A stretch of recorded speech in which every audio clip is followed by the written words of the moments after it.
ನಮಸ್ಕಾರ ಪ್ರಿಯ ವೀಕ್ಷಕರೆಲ್ಲರಿಗೂ. ಇಂದಿನ ಈ ಒಂದು ಸಂಚಿಕೆಯಲ್ಲಿ ವಿಶೇಷವಾಗಿ ಬಹಳಷ್ಟು ದಿನಗಳ ನಂತರದಲ್ಲಿ ನಿಮಗೆ ವಶೀಕರಣ ತಂತ್ರಗಳ ಕುರಿತಾಗಿ ಮಾಹಿತಿಯನ್ನು ತಿಳಿಸ್ಕೊಡೋದಕ್ಕೆ ಮರಳಿ ಬಂದಿದ್ದೇವೆ. ವಿಶೇಷವಾಗಿರತಕ್ಕಂತಹ ವಶೀಕರಣ ತಂತ್ರವನ್ನು ಯಾವ ರೀತಿ ಮಾಡೋದು, ಸುಲಭವಾದಂತಹ ರೀತಿಯಾದ ವಶೀಕರಣ ತಂತ್ರವನ್ನು ಯಾವ ರೀತಿ ಮಾಡೋದು. ಗುರುಗಳೇ, ಬಹಳಷ್ಟು ದುಡ್ಡು ಕಳ್ಕೊಂಡಿದ್ದೀವಿ, ಬಹಳಷ್ಟು ನೆಮ್ಮದಿಯನ್ನು ಕಳ್ಕೊಂಡಿದ್ದೀವಿ, ಆದರೂ ಕೂಡ ನಾವು ಇಷ್ಟಪಟ್ಟಂಥವರು ನಮ್ಮ ಜೀವನದಲ್ಲಿ ಮರಳಿ ಬರ್ತಾ ಇಲ್ಲ ಅಂತ ಹೇಳಿ ಬಹಳಷ್ಟು ಜನ ಕರೆ ಮಾಡಿ ತೋರಿಸ್ತಾ ಇದ್ರಿ, ಬಹಳಷ್ಟು ಜನ ಫೋನ್ ಮಾಡಿ ಹೇಳ್ತಾ ಇದ್ರಿ. ನಿಮಗೆಲ್ರಿಗೂ ಕೂಡ ಒಳ್ಳೆಯದಾಗಬೇಕು, ನೀವೇ ಕೂಡ ಖುದ್ದಾಗಿ ಪರಿಹಾರಗಳನ್ನು ಮಾಡಿಕೊಳ್ಳಬೇಕು ಅಂತ ಹೇಳಿ ವಿಶೇಷವಾಗಿ ತಾಂತ್ರಿಕ ವಿಧಾನದ ಮುಖಾಂತರದಲ್ಲಿ ಪರಿಹಾರವನ್ನು ಮಾಡ್ಕೋಬೇಕು ಅಂತ ಹೇಳಿ ಕೇರಳ ಭಗವತಿ ತಂತ್ರಗಳನ್ನು ನಿಮಗೆ ಇಂದಿನ ಈ ಸಂಚಿಕೆಯಲ್ಲಿ ತಿಳಿಸ್ಕೊಡ್ತಾ ಇದ್ದೇನೆ. ಯಾವ ರೀತಿ ಪರಿಹಾರಗಳನ್ನು ಮಾಡ್ಕೋಬೇಕು, ನೀವೇ ಸುಲಭವಾದ ರೀತಿಯಲ್ಲಿ ಪರಿಹಾರ ಯಾವ ರೀತಿ ಮಾಡ್ಕೋಬೋದು ಅಂತೆಲ್ಲ ಹೇಳಿ ಪೂರ್ಣವಾಗಿ ತಿಳಿಸ್ಕೊಡ್ತೇನೆ. ಹಾಗಾದರೆ ತಡ ಮಾಡದೆ ಇಂದಿನ ಈ ಸಂಚಿಕೆಯನ್ನು ಪ್ರಾರಂಭ ಮಾಡೋಣ ವೀಕ್ಷಕರೇ. ಮೊದಲನೇದಾಗಿ ಈ ಒಂದು ತಂತ್ರವನ್ನು ಮಾಡೋದಕ್ಕಿಂತ ಮುಂಚೆ ಇನ್ನೂ ನಮ್ಮ ಯೂಟ್ಯೂಬ್ ಚಾನಲನ್ನು ಯಾರ್ಯಾರು ಸಬ್ಸ್ಕ್ರೈಬ್ ಮಾಡಿಕೊಂಡಿಲ್ಲೋ ಈ ಕೂಡಲೇ ಸಬ್ಸ್ಕ್ರೈಬ್ ಮಾಡಿಕೊಳ್ಳಿ, ಪಕ್ಕದಲ್ಲಿರುವ ಬೆಲ್ ಐಕಾನ್ ಕೂಡ ಕ್ಲಿಕ್ ಮಾಡಿಕೊಳ್ಳಿ. ಇದರಿಂದ ನಾವು ಮಾಡುವಂತಹ ತಂತ್ರಗಳು, ನಾವು ಮಾಡುವಂತಹ ಯಂತ್ರಗಳನ್ನು ಮೊದಲು ನೀವೇ ನೋಡ್ಬೋದಾಗುತ್ತೆ. ಅದರಿಂದ ಪರಿಹಾರಗಳನ್ನು ಕೂಡ ನೀವೇ ಸುಲಭವಾದ ರೀತಿಯಲ್ಲಿ ಪಡ್ಕೊಳ್ಬೋದು. ಓಂ ಹ್ರೀಂ ಕ್ರೀಂ ಕಪಾಲಿನಿ ರುಂಡಮಾಲಿನಿ ಅಮುಣಿ ಅಮ್ಮಣ್ಣಿ ದೇಹಿ ದೇಹಿ ಸ್ವಾಹಂ. ವೀಕ್ಷಕರೇ, ಈ ಒಂದು ತಾಂತ್ರಿಕ ಮಂತ್ರಗಳೇನಿದೆಯಲ್ಲ, ಬಹಳಷ್ಟು ವಿಶೇಷವಾಗಿ ಸಿದ್ಧಿಯನ್ನು ಪಡೆದಿರತಕ್ಕಂತಹ ಮಂತ್ರಗಳಿದಾಗಿದೆ. ನೋಡಿ, ವಿಶೇಷವಾಗಿ ಸುಲಭವಾಗಿರತಕ್ಕಂತಹ ತಂತ್ರ ಒಂದೊಂದು ನಿಮಗೆ ತಿಳಿಸ್ಕೊಡ್ತಾ ಇದ್ದೇನೆ. ಇವತ್ತಿನ ಈ ಸಂಚಿಕೆಯಲ್ಲಿ ಮಾಡುವಂಥ ತಂತ್ರ ಯಾವುದಪ್ಪ ಅಂದರೆ, ವಶೀಕರಣ ತಾಯ್ತವನ್ನು ಸುಲಭವಾದ ರೀತಿಯಲ್ಲಿ ಯಾವ ರೀತಿ ಮಾಡಿಕೊಳ್ಳಬಹುದು. ನಾವು ಇಷ್ಟಪಟ್ಟಂಥವರು ನಮಗೆ ವಶೀಕರಣ ಆಗ್ತಾರಾ? ಮೊದಲನೇದಾಗಿ ವೀಕ್ಷಕರೇ, ಪ್ರತಿಯೊಬ್ಬ ಜೀವಿಯಲ್ಲೂ ಕೂಡ, ಪ್ರತಿಯೊಬ್ಬ ವ್ಯಕ್ತಿಯಲ್ಲೂ ಕೂಡ ಶಂಖಚಕ್ರಗಳು ಅಂತ ಬರ್ತದೆ, ಆಯ್ತಲ್ಲ. ಆ ಶಂಖಚಕ್ರಗಳನ್ನು ನಾವು ಅನುಷ್ಠಾನ ಮಾಡ್ಕೋಬೇಕಾಗತ್ತೆ. ಆ ಶಂಖಚಕ್ರಗಳಿಗೆ ಶಕ್ತಿಯನ್ನು ತುಂಬಬೇಕಾಗತ್ತೆ, ಆಯಿತಾ. ಆ ಶಕ್ತಿಯನ್ನು, ಅವರ ಮನಸ್ಸನ್ನು ಅರಿತುಕೊಂಡು ವಿಶೇಷವಾಗಿ ನಾವು ತಾಯ್ತವನ್ನು ಮಾಡುವಂಥದ್ದು. ಹಾಗಾದರೆ ಯಾವ ರೀತಿ ಮಾಡೋದು ನೋಡಿ, ಒಂದು ತಾಯ್ತವನ್ನು ತೆಗೆದುಕೊಳ್ಳಿ. ಈ ಥರದ್ದು ಸುಲಭವಾಗಿ ನಿಮಗೆ ಗ್ರಂಥಿಕೆ ಅಂಗಡಿಯಲ್ಲಿ ಸಿಗ್ತದೆ, ಆಯ್ತಲ್ಲ. ಈ ಒಂದು ತಂತ್ರವನ್ನು ಮಾಡೋದಕ್ಕೆ ಈ ತಾಯ್ತವನ್ನು ಇಟ್ಕೊಂಡು ಸ್ವಲ್ಪ ಒಂದು ಕುಂಕುಮವನ್ನು, ಇಷ್ಟು ಬಟ್ಟಲಿನಲ್ಲಿ ಒಂದು ಕುಂಕುಮವನ್ನು ತೆಗೆದುಕೊಳ್ಳಿ. ಅದಕ್ಕೆ ಒಂದು ನಿಂಬೆಯನ್ನು ಈ ರೀತಿ ಇಟ್ಕೊಳ್ಳಿ, ಆಯ್ತಲ್ಲ.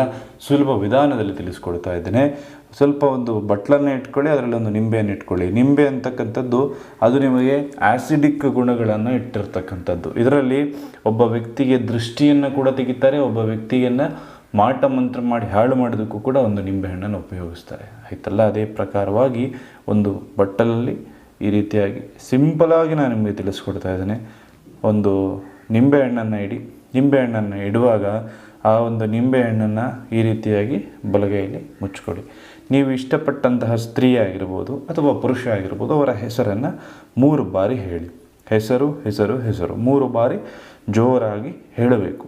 ಹೇಳಿದ ನಂತರದಲ್ಲಿ ನೀವು ಮಾಡತಕ್ಕಂಥ ತಂತ್ರ, ಮಾಡಬೇಕಾಗಿರುವ ತಂತ್ರ ಯಾವುದಪ್ಪ ಅಂದರೆ, ಈ ಒಂದು ಮಂತ್ರವನ್ನು ಹೇಳಬೇಕು. ಓಂ ಹ್ರೀಂ ಕಪಾಲಿನಿ ರುಂಡಮಾಲಿನಿ ಅಮ್ಮಣ್ಣಿ ದೇಹಿ ದೇಹಿ ಸ್ವಾಹ. ಇನ್ನೊಂದು ಬಾರಿ ತಿಳಿಸ್ಕೊಡ್ತಾ ಇದ್ದೇನೆ. ಓಂ ಹ್ರೀಂ ಕಪಾಲಿನಿ ರುಂಡಮಾಲಿನಿ ಅಮ್ಮಣ್ಣಿ ದೇಹಿ ದೇಹಿ ಸ್ವಾಹಂ, ಆಯಿತಾ. ಈ ಮಂತ್ರವನ್ನು ನೀವು 75 ಬಾರಿ ಜಪವನ್ನು ಮಾಡ್ಕೊಳ್ಬೇಕು, 75 ಬಾರಿ ಪಠಣೆಯನ್ನು ಮಾಡ್ಕೋಬೇಕಾಗತ್ತೆ. ಈ ರೀತಿ ನೀವು ಪಠಣೆಯನ್ನು ಮಾಡಬೇಕಾದಂತಹ ಸಂದರ್ಭದಲ್ಲಿ, ಪಠಣೆಯನ್ನು ಮಾಡುವಂಥ ಸಂದರ್ಭದಲ್ಲಿ ಈ ಸಮಯ ಯಾವುದಾಗಿರಬೇಕಂದ್ರೆ, ರಾತ್ರಿ 12 ಗಂಟೆ ಸಮಯದಲ್ಲಿ ಈ ತಂತ್ರವನ್ನು ನೀವು ಮಾಡಬೇಕಾಗತ್ತೆ. ರಾತ್ರಿ 12 ಗಂಟೆ ಸಮಯದಲ್ಲಿ ನೀವು ಇಷ್ಟಪಟ್ಟವರ ಹೆಸರನ್ನು ಹೇಳಿಬಿಟ್ಟು ಈ ಮಂತ್ರವನ್ನು ಓಂ ಹ್ರೀಂ ಕಪಾಲಿನಿ ರುಂಡಮಾಲಿನಿ ಅಮ್ಮಣ್ಣಿ ದೇಹಿ ದೇಹಿ ಸ್ವಾಹಂ ಅಂತ ಹೇಳಿ ಈ ನಿಂಬೆ ಹಣ್ಣನ್ನು ನೀವು ಎತ್ಕೊಂಡು ಹೋಗಿ ಆ ಸ್ತ್ರೀಯ ಮನೆಗೆ 3 ಸುತ್ತು ತಗೊಬಂದು ಆ ಮನೆ ಮುಂದೆ ಎಡಗಾಲಿನಲ್ಲಿ ತುಳಿಬೇಕಾಗುತ್ತೆ, ಆಯಿತಾ. ಆಮೇಲೆ ಈ ಕುಂಕುಮವನ್ನು ಏನು 75 ಬಾರಿ ಹೇಳಿ ಸಿದ್ಧಿ ಮಾಡಿರ್ತಾರಲ್ಲ, ಈ ತಾಯ್ತಕ್ಕೆ ಈ ರೀತಿಯಾಗಿ ಅದನ್ನು ತುಂಬ್ಕೋಬೇಕಾಗತ್ತೆ, ಆಯಿತಾ. ಪೂರ್ತಿಯಾಗಿ ಕುಂಕುಮವನ್ನು ತುಂಬ್ಕೊಳ್ಳಿ. ನೋಡಿ, ನಿಮಗೆ ಯಾವ ರೀತಿ ಅಂತ ನಾನು ತೋರಿಸ್ಕೊಡ್ತಾ ಇದ್ದೀನಿ. ಆ ರೀತಿಯಾಗಿ ಪೂರ್ಣವಾಗಿ ಅದಕ್ಕೆ ಕುಂಕುಮವನ್ನು ತುಂಬಬೇಕಾಗುತ್ತೆ. ಆಯಿತಾ. ಈ ರೀತಿ ಕುಂಕುಮವನ್ನು ತುಂಬಿದ ನಂತರದಲ್ಲಿ ನೋಡಿ ಅದು ಈ ರೀತಿ ರೆಡಿ ಆಗುತ್ತೆ. ವಶೀಕರಣ ತಾಯತ. ಈ ವಶೀಕರಣ ತಾಯತದ ಮುಖಾಂತರದಲ್ಲಿ ನೀವು ಇದನ್ನು ಒಂದು ಹಳದಿ ದಾರ ಅಥವಾ ಒಂದು ಕಪ್ಪು ದಾರ ಭಾಳ ಶ್ರೇಷ್ಠವಾಗಿರುತ್ತದೆ. ಹಳದಿ ದಾರದಲ್ಲಾದರೂ ಕೂಡ ಕಟ್ಕೊಳ್ಬೋದು. ಅದನ್ನು ಸೊಂಟಕ್ಕೆ ಕಟ್ಕೊಂಡು 9 ದಿನದ ಒಳಭಾಗದಲ್ಲಿ ಆ ಸ್ತ್ರೀ ಒಳಗಡೆ ನಿಮ್ಮ ಹತ್ರ ಫೋನ್ ಮಾಡಿ ಮಾತಾಡ್ತಾರೆ, ಕರೆದಲ್ಲಿ ಬರ್ತಾರೆ, ನೀವು ಹೇಳದಂತೆ ಕೇಳ್ತಾರೆ. ಈ ತಂತ್ರ ನಿಮಗೆ ಇಷ್ಟ ಆಯಿತು ಅಂದರೆ ಈ ವಿಡಿಯೋಗೊಂದು ಲೈಕ್ ಕೊಡಿ. ಖಂಡಿತವಾಗ್ಲೂ ಕೂಡ ಪರಿಹಾರ ಸಿಗೋದು. ಯಾರ್ಯಾರು ಮನೆ ನೊಂದಿದ್ದೀರಿ ಖಂಡಿತವಾಗ್ಲೂ ನಮಗೆ ಒಂದೇ ಒಂದು ಕರೆ ಮಾಡಿ. ಶೀಘ್ರದಲ್ಲೇ ನಿಮ್ಮ ಸರ್ವ ಕಾರ್ಯ ಸಿದ್ಧಿಯಾಗೋದಕ್ಕೋಸ್ಕರ ಒಂದು ಸುಲಭವಾಗಿರ್ತಕ್ಕಂಥ ತಂತ್ರಗಳನ್ನು ತಿಳಿಸ್ಕೊಡ್ತೇನೆ. ಮಾಡೋದಕ್ಕೆ ಗೊತ್ತಾಗಲಿಲ್ಲ ಅಂದರೆ ಫೋನ್ ಮಾಡಿ ನಿಮ್ಮ ಡೌಟ್ಗಳನ್ನು ಕ್ಲಿಯರ್ ಮಾಡ್ಕೊಳ್ಳಿ. ಎಲ್ರಿಗೂ ಒಳ್ಳೆಯದಾಗಲಿ, ಎಲ್ರಿಗೂ ಶುಭವಾಗಲಿ. ಸರ್ವೇ ಜನ ಸುಖಿನೋ ಭವಂತು. ನಮಸ್ಕಾರ.